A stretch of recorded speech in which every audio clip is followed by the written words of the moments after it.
My name's Tom Stevens, work in Brighton at Dilsk restaurant. So Dilsk is a regional variation of Dulse seaweed. We want to go with that because it's supernatural, it's found on the south coast here. The ethos of the restaurant, the food that we do is things that are natural. We want to use as much wild food as we can. So I think that being one of my favourite ingredients, it worked really well for the restaurant. The restaurant seats 24 covers. We've gone down the tasting menu route because I feel that it just gives us the ability to utilise more ingredients, to give the customer more of a journey, more of an experience. I think a la carte menus, eating 2 or 3 dishes, it doesn't really give you much of an opportunity to appreciate all these different amazing ingredients that we have on our doorstep. So really, I think there needs to be a bit of trust from the customer, and building that trust is really important. The menu revolves around the produce that we can get. We've got some amazing growers and farmers that are here based in Sussex, just on our doorstep, so we really want to showcase their products, what we can get from them, and the menu just writes itself, really revolves around what we can get.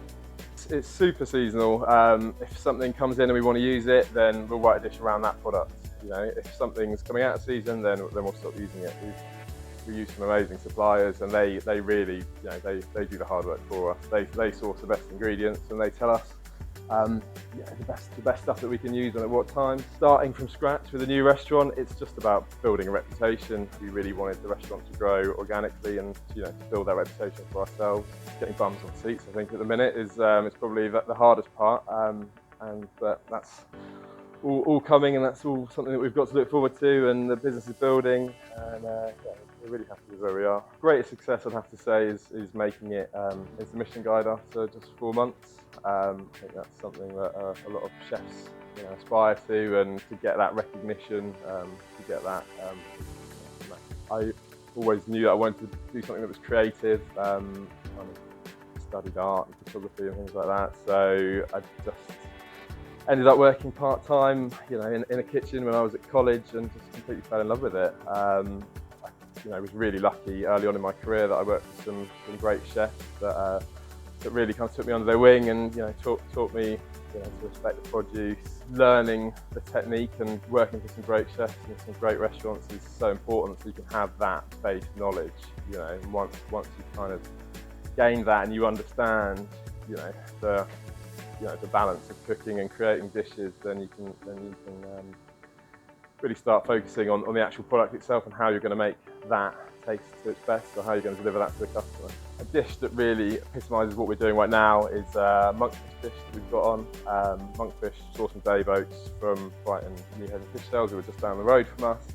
We're serving that with some just raw dressed pasty pan squash, banging season at the moment, really great. Serving it raw just so you can really appreciate the flavour of the product. Serving that with a squash dumpling, being stuffed with spider crab. We have a couple of little side dishes that come with that use the waste product from the main dish. So we make a hollandaise with a brown crab meat, and then we use the monkfish cheek, a little fritter, to get the hollandaise. Success for us is really just building on what we already have.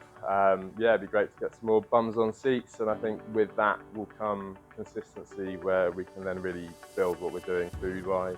We know how many covers we're going to be doing every week. If we can plan a bit further ahead, then that will really help us to refine what we're doing with the food.